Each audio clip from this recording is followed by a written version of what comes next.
Hi, everybody. This is our little panel for how we're going to talk about memoirs as a healing force in society. And we have different, of course, we have our different ways of explaining that. It's just kind of it's kind of a three-part. The three of us have done other workshops in the past, and this is this is just another iteration of that so that we can share our ideas about helping people through memoirs in a kind of a discussion little panel, little Zoom panel here. So this all came together. The three of us came together when we were invited to do a talk at a Mariandale, a retreat center in New York, and we did it in February. We're gonna do it again in November, and we'll say a few more words about that. But the fascinating thing to me about our talk today and the talks that we've been giving in Mariandale are the contrast between this idea that memoirs are very isolated, private, sort of self-involved kind of a literary activity. They seem to be all about me. But in so many ways, memoirs have turned out to be a force towards mutual understanding and self-understanding. And I think there's a certain amount of public psychoeducation that could help in that regard. I think people who have really gotten themselves immersed in the memoir genre can gradually come to recognize that it's a social medium. But for those people who are just looking at it from the outside, I thought today in our panel we could talk about our own various slants on how we've come to see the social, the interaction, the group community interaction of the memoir process. So I wanted to, so I'm going to introduce each of you, and then I'll introduce myself, and we can talk more about these things as we go. So, so Jennifer, to start with you. I met you many years ago as you were working on a community story about the, well, I'll let you tell it. The community, you're trying to collaborate and collect a story of your community. And at first I thought that was funny because we were in a memoir group and I was very focused on individual memoirs, and you just were very clear and consistent and persistent about wanting to find the story of this community. And over the years, you kept going with that and going with it and going with it. And from that, you wrote a book about how to develop the story of a community, which I was just so fascinating to participate and witness all of that. So Jennifer, could you say a few more words about your work and how you came to see story as a community activity, and to take as much time as you need, we have plenty of time. Sure. So the community I was looking at is the Bethlehem Jewish community in Bethlehem, Pennsylvania. And the way I got started was as a reporter for the newspaper. So I just tried to do a small story at Hanukkah time about this community's history. And I really found out there was much more to it than I could have imagined. And the way I accessed the stories and the story of the community was through the individual stories. So these are, at first, I was speaking with people who were maybe 80 or 90 years or more old. And they were telling stories not only of their own lives, but of their parents or their grandparents. So I started to see that my story or their story is very much rooted in the stories of the people who came before. So, Jerry, you were actually the person who helped me see that I was writing a community memoir. That's kind of a term that you had come up with. And as you mentioned, yes, I put together a book. It's called 6-Word Lessons for Writing Your Community Story. And that puts together what I learned the hard way over about 10 years in researching that story. Okay, and well, you had an academic background, and that was, I just find really fascinating. Your degree was in anthropology, which I think if I'd really been pushed to define, I might have been able to do, but for you to have gotten a whole degree in it and embrace it, I just find that so fascinating. How did that apply? What is that, and how did that apply to your storytelling journey? Well, anthropology, one aspect of it is the study of human culture. And every group has a culture. We often might think of some kind of isolated group as a group that an anthropologist might look at, but there are all kinds of groups that are part of our cities. We belong to many types of groups. Even a family can be a group. So I'm using that term really loosely. And the kind of research I did, it was a kind of field research. It was going out and interviewing people. So one of the things that I've noticed with memoir is a lot of times somebody will start with the idea, I know what happened and I want to write about this. But sometimes people start with the idea, I'm not sure what happened and I want to find out. So either way, from either starting place, you're soon going to run into an obstacle, right? It's going to require more research. And it could mean library research. It could mean going into some kind of archives, or it could mean, like mostly what I did was interviewing people who knew the story. Then the other thing that you might have to do, which I did do along the way, is learn how to write. How do you write a story? How do you approach the project? How do you tell a story? So it's not easy. At first, it seems like it will be easy, but as soon as you get into it, you realize it's much harder than you might have thought. So the other thing that happens as we start to research the story, maybe find out a little bit more, or start to just write the story or say the story out loud, is that it changes. It's maybe not the same as the narrative that we've had in our head all of these years. When you say the story out loud, you start to say, well, that doesn't make sense. Or, well, gee, how did they come to be in that place? Or, hey, there are some gaps here. I need to find out what those gaps are. So something that you were maybe taking for granted all along prompts you to find out more. And along the way, it really becomes your own story. So even if you were telling the story of a community, as I was doing, or of your family, you start to see in what way it's your own story too. And that's what happened to me when I was writing my family story. I mean, I'm still in the process of that, but during the pandemic, my uncle and I started a project. He had done all of the research already on our family history. And he would tell me the stories and we would talk about them and really investigate them and even talk about them in light of what was happening with the pandemic. Because you might have noticed what goes around comes around. And I'll give another example of that in a little bit. But all right, so the three of us are leading this workshop. Like you mentioned, it's on the self and the social fabric.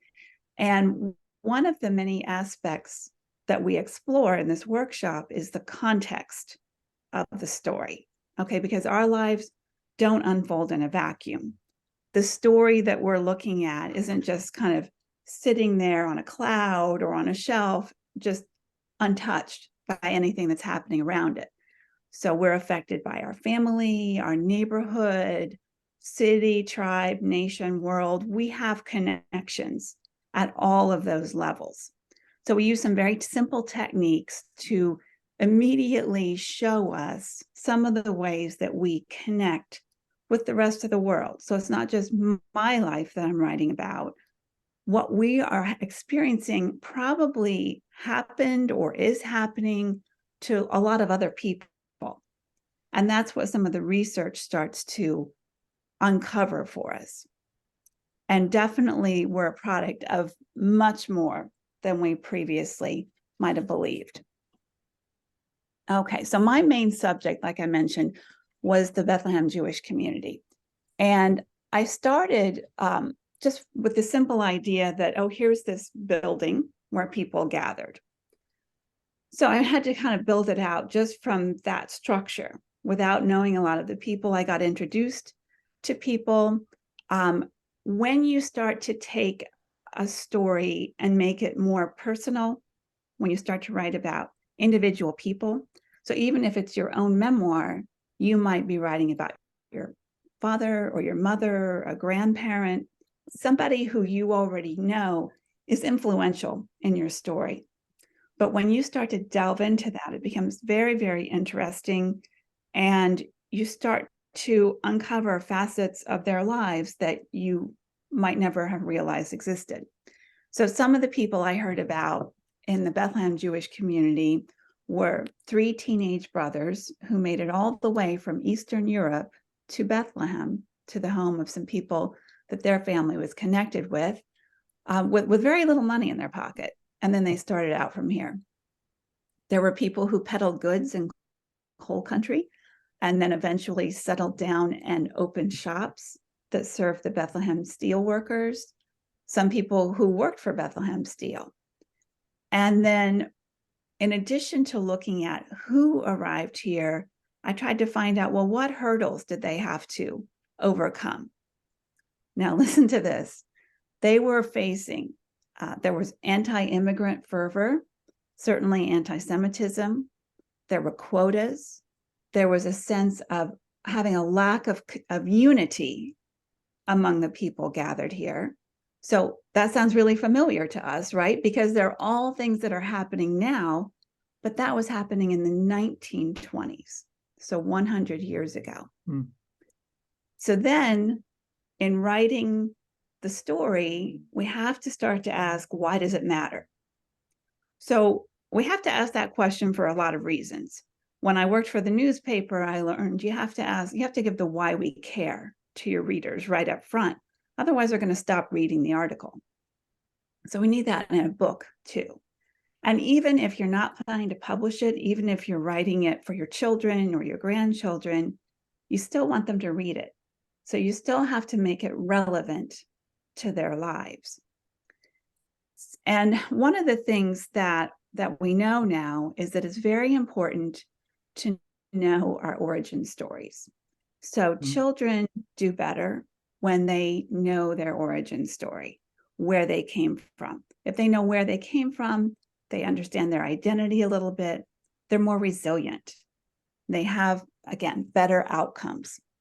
That's fascinating. So, I think that kind of justifies an awful lot of what goes on in memoirs, because even as people, as adults, look back on their lives, there's so much about their early lives that they've never really processed. And so much of the impetus for learning your own story is really to kind of piece together your origin story. And I love what you were saying about the detective work.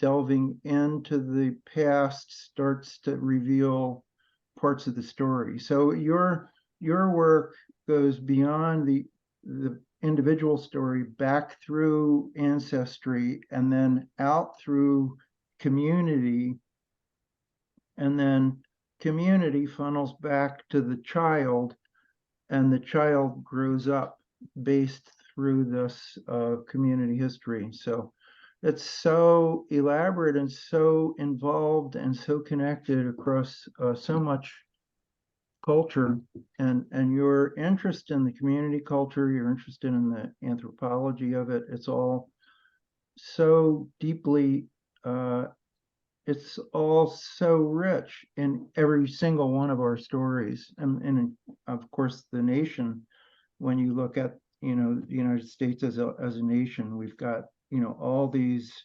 blended mixed stories. So it's yeah, so I'm looking forward to more of your story at our Mariandale event.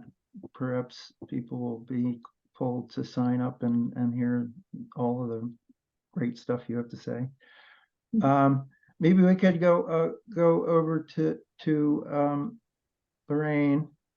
Lorraine, I met you years ago, and mainly through the memoir that you wrote that I read, your story of having lost a child, which I found, just so gripping and really helped me understand. It was one of the awakenings in my life as far as memoir reading went, because I got to see the world through other people's eyes, and your willingness to share the heartache and tragedy of having lost a child was so profound and so profoundly moving for me. And when I met you, I understood that you were a newspaper person, just like Jennifer. But then you've gone in and really thrown yourself into working with other people on memoirs. So the thing that I think most recently, perhaps you'd like to say some things about is how your anthology came together. You wrote or collected an anthology of stories from the pandemic, and I see that as another way that people's can kind of pull together through storytelling. So could you share some things about your work with memoir and how you see the connection between individual memoirs and the larger whole? A larger picture. Absolutely, Jerry. So I resonated with everything that Jen was saying so beautifully.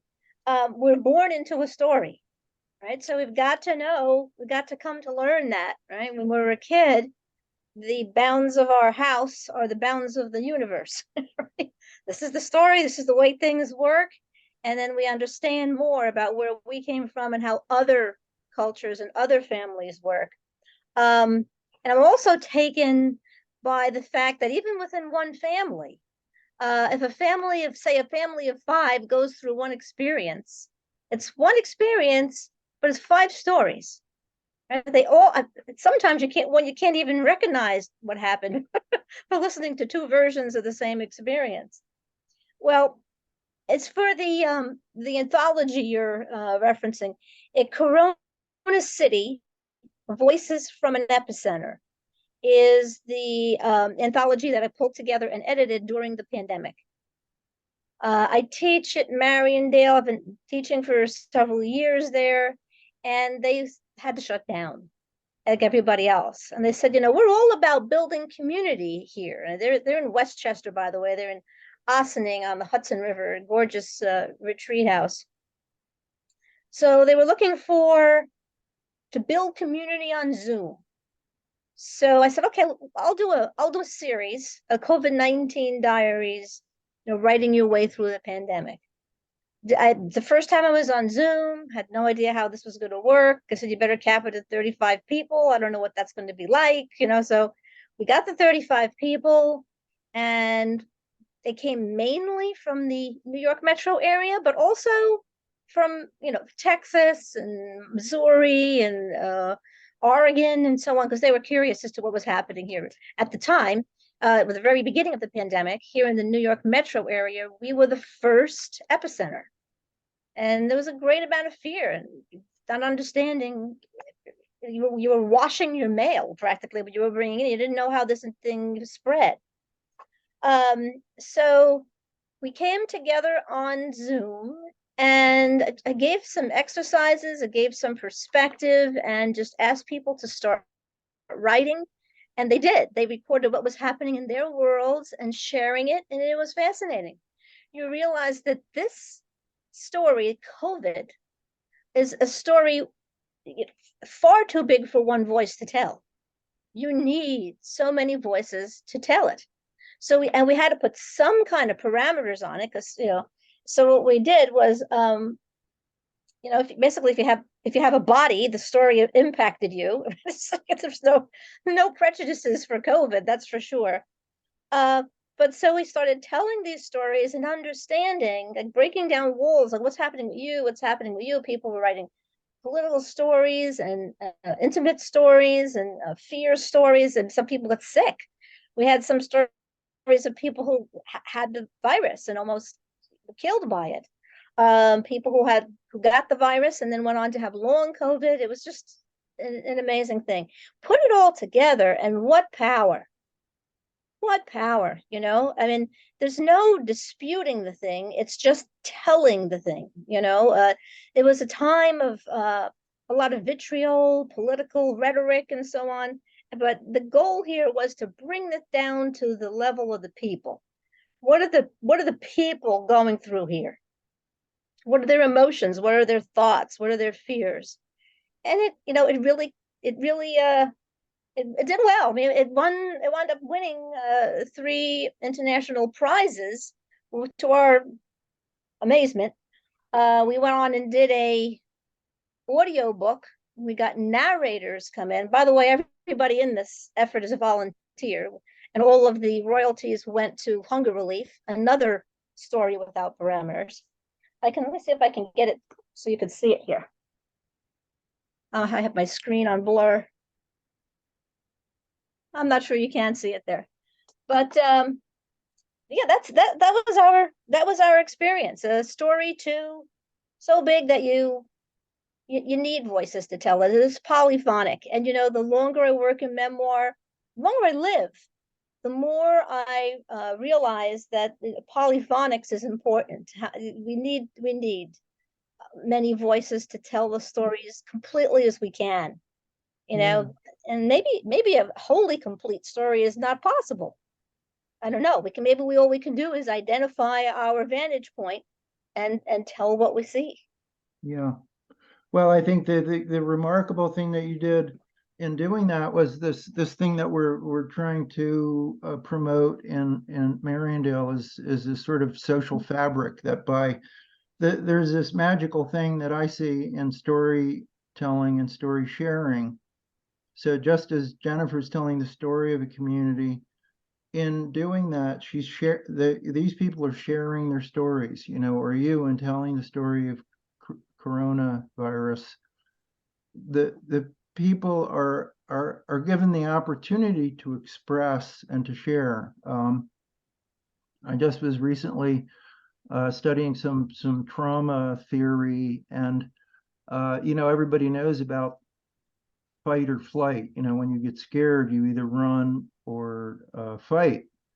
But there's another one that's just as important that we all know about, but for some reason never made it into the list of fight or flight, and that's call for help. So there's an instinct that we want others to understand what we're going through. And children, of course, little babies cry, and that's built into their mammalian circuits. But as adults, a lot of times we'll be very confined and constricted. We'll want to keep our complaining to ourselves. Don't complain. Nobody wants to know about it. Or, you're whining. And in this modern age, when the 3 of us and those who are fascinated by memoirs have discovered that you can read stories, endless numbers of stories, and share the real inner aspects of what you're going through. So you're pulling these people together and giving them the opportunity to share their stories is a tremendous I don't know, psychic relief or psychic gift to them to kind of feel that they were heard. And now because of the magic of writing technology can be, read by anybody and for any time. So that's really an amazing, innovative use of storytelling as community building. And it goes with a lot of your other work about memoirs as well, right? I mean, you also work with individuals who want to tell their stories. I'm sure that many of them have family histories that come into the mix. Some do, some do. It's as you're speaking, it's right. You've got the fight or flight, you've got the call for help. But I also really think that there's a whole breed of person called scribe. So, who things are happening and then they say, let's get this down. We've got to chronicle this. There's something, this impulse that you don't want the thing to be lost to history. Yeah. You don't want it to be dissipated in the Yeah. ether. You want to preserve it, understand it, but also pass it along. I remember from my days in journalism, there was working with a photographer who was a situation where they're covering the story, and then there was a mob gathering in the street, and it got violent. And the photographer's first instinct was, when he was attacked, was to go down and protect his camera, to protect what he had taken. I mean, so it's a very deeply ingrained kind of feeling. But Jennifer, you work with that, I'm sure. Oh yeah, definitely. I mean, there's a few things I've noticed. One is that we really want and need to be listened to. So a big part of, I think, what the scribe is doing is listening to someone tell the story. We also need to hear the stories. So, and that could include reading them.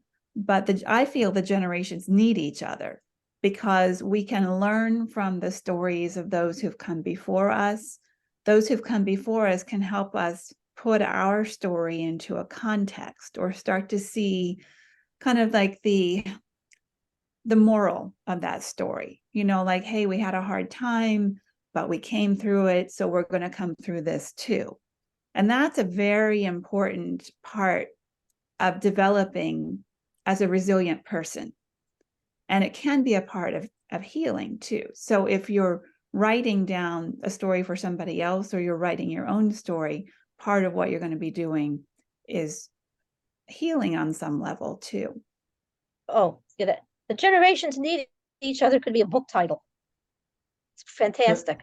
So in addition to listening, in addition to healing yourself, there's a resilience of society too, because it's not just that the wonderful and important and extremely important that the individual get access to the story, but a lot of what we've been talking about, cross generation or cross community or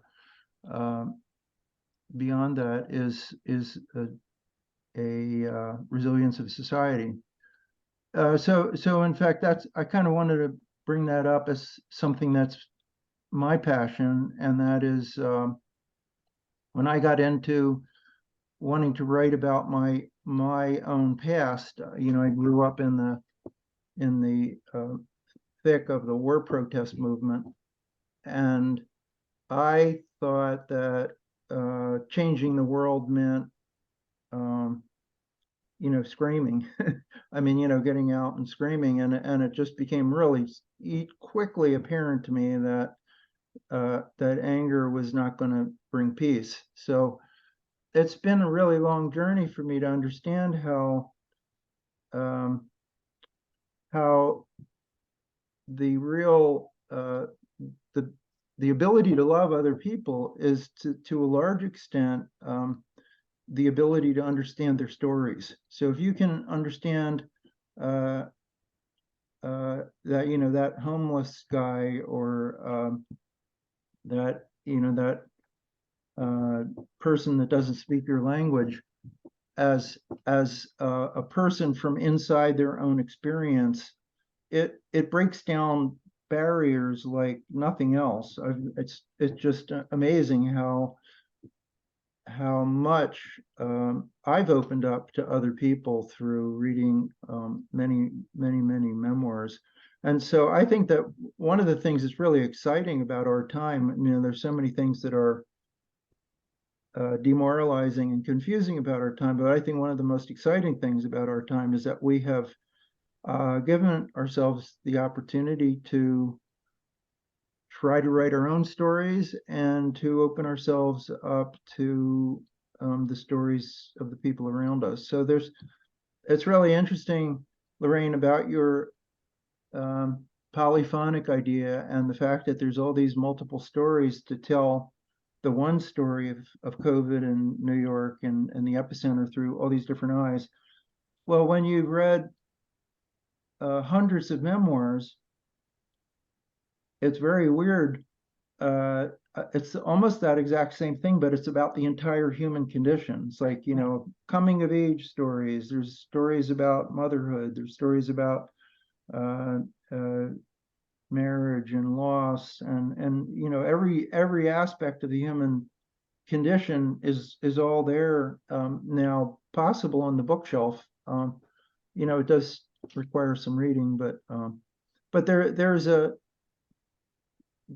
connectivity that can happen through that, and it's remarkable. It's just a remarkable feature of our time. And the thing that all three of us are also passionate about is bringing not just the stories to other people, but also bringing to other people the potential for them to share their own stories. Because a lot of times people think there's not enough, I didn't experience enough, my life isn't interesting enough, I'm not a good enough writer, or whatever blocks them from doing it. And it's like, once you get started and understand the power and the value of being able to craft your life into a story, it kind of takes on a compassionate sort of flooring. There's a kind of a compassion of the human experience that you discover about yourself and how you fit into your community and to the people around you. So and if I may, go ahead. No, go ahead. The subject matter unites the generations. I'm thinking back to my first memoir, Life Touches Life, a Mother's Story of Stillbirth and Healing, and the readers.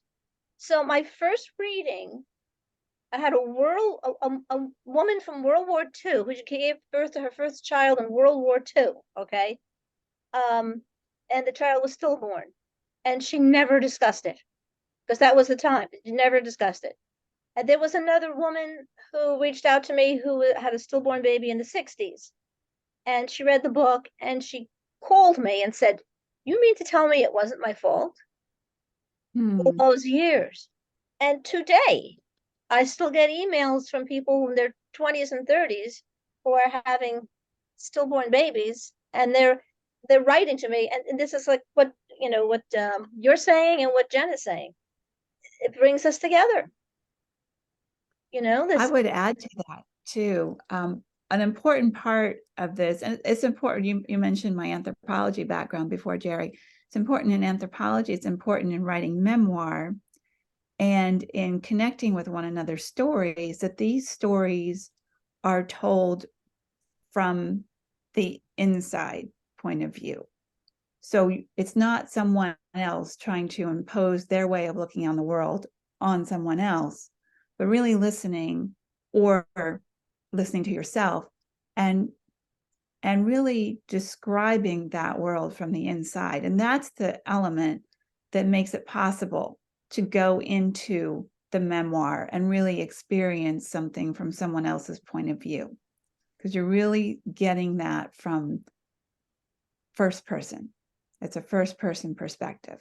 Right. The other thing is, there's a story by Gustave Flaubert, A Simple Heart. So what I really love about that story is that on the surface, it would seem that nothing happens. It's about basically a maid in a household. But he writes the story in such a way that you see all of the joys and sorrows of her very quietly lived life.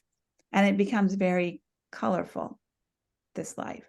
Yeah. So every life has that potential. Every life could be the subject of not just a short story like that one, but of a book. Every life could be a novel. Right. And Lorraine, your mention about these people who had never shared or never spoken about their experience, that's just so powerful. Certain things are just really difficult to talk about, or in some cases shameful, just taboo to talk about. And so they kind of implode. You're stuck with that yourself. And it's not just true for the horrific tragedy of loss of a child, but it's true for a lot of the human condition where you feel like it's only you that has these anxieties, or it's only you that has some misgivings about your childhood or something, and you just like, oh, I don't want to complain, and then your voice just kind of becomes swallowed up in silence. And memoirs give you this wonderful forum that allow you to explore and develop, and there's a skill building to it as well. You think, well, I'm not a great writer, I couldn't do that. And it's like, well, that's exactly part of the challenge, and part of the fun of it is to discover that skill within yourself, or to develop it. Why be limited by what you've done in the past? Use this challenge as an opportunity to grow in your ability to communicate as well. So it opens those people that you mentioned, it opens them up to, oh, I am part of this world, I can speak and others can hear me through the medium of story. And it allows your story to breathe too. You're not kind of holding it stuck in one place. It can move through you, and you can start to see that story in new and helpful ways. Oh, that's so Wow. true. That is You know, so cool. yeah. And it's nothing like seeing a new person at a memoir workshop, right? Uh, Trembling, reading the story for the first time. Oh my God, and it's just something so momentous, and it is momentous for them. And then, the 20 other people in the room, like, oh yes, I can relate to that. And then they're just like, what? And there's in a memoir workshop, the conversation gets real immediately. It's a safe space, it's a sacred space, it stays in the circle. It's a magical thing, and you're right, Jerry, it's a good thing happening in this era, and it's a very good thing to point out positive things happening in this era. Yeah, really, yeah. I mean, and I've spent so many years developing ideas about this and developing, ways to present it and so on. I just want to sort of thank Jennifer for this second or third time you made that point, that you're actually discovering things about the story as you're writing the story. So that's just sort of, for some reason, the word sleuthing always comes to mind because I watch a lot of detective shows. But your idea that the story becomes more than it was at the beginning is so profound. I mean, that's what people look back and say, well, there wasn't really, that wasn't really that important, or why would anybody want to read about that? And then as you write it, as you develop it, as you go from a scene to a chapter to a section in your journey, you start to develop the nuances of it, and become so much more interesting and rich in detail and rich in meaning. So it is a process. Nice. I know in mid-November, when we talk about social fabric, when we give that on Zoom, Jen's going to talk about that too. This thread of what's passed along from one generation to the next. Mm. Because it's getting passed along whether you realize it or not. Right. Inherited something, it's best to understand it. Right. That's actually the story at the heart of the whole Buddhist religion. The guy who, Buddha himself was raised as a prince in a family where the parents wanted to protect him from knowing anything about suffering. So the entire world that he was limited to was all like cozy and lovely, and nobody was hungry, and he was presented with this world that was perfect. And the minute he was old enough, he went outside and said, why are people suffering? And so even with all of that effort that his parents did to withhold the suffering from him, it was there, you know, the minute he realized it, and he had to make sense of it. And so yeah, that idea of somehow withholding suffering from your children in the hopes of sparing them is just not, it doesn't work. And so one of the things about the memoir wave, or what I call the memoir revolution, my book is called Memoir Revolution, is that we have a means to share it, to kind of grow with our story, and to allow our story to become a meaningful foundation, you know, whatever it was, whether good, bad, or not, you know, to have that story become our foundation is so humanizing and maturing and so on.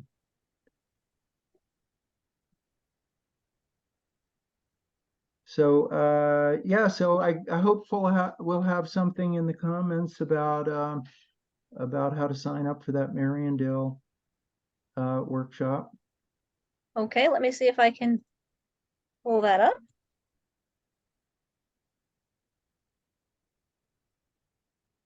Yeah, I don't know if that's going to come out on the recording, but unless you. I could actually put it on the screen too. Really, that's pretty cool.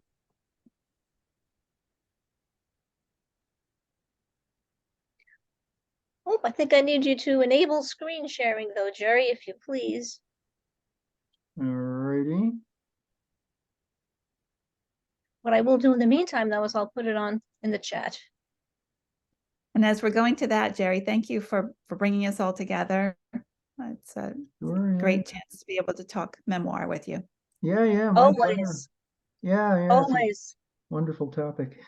Yours should be good, Lorraine, for sharing. Oh, okay. And I put it in the chat as well. I see that. I don't. Here we go. And when it is happening November 17th, 18th, and 19th, all on Zoom.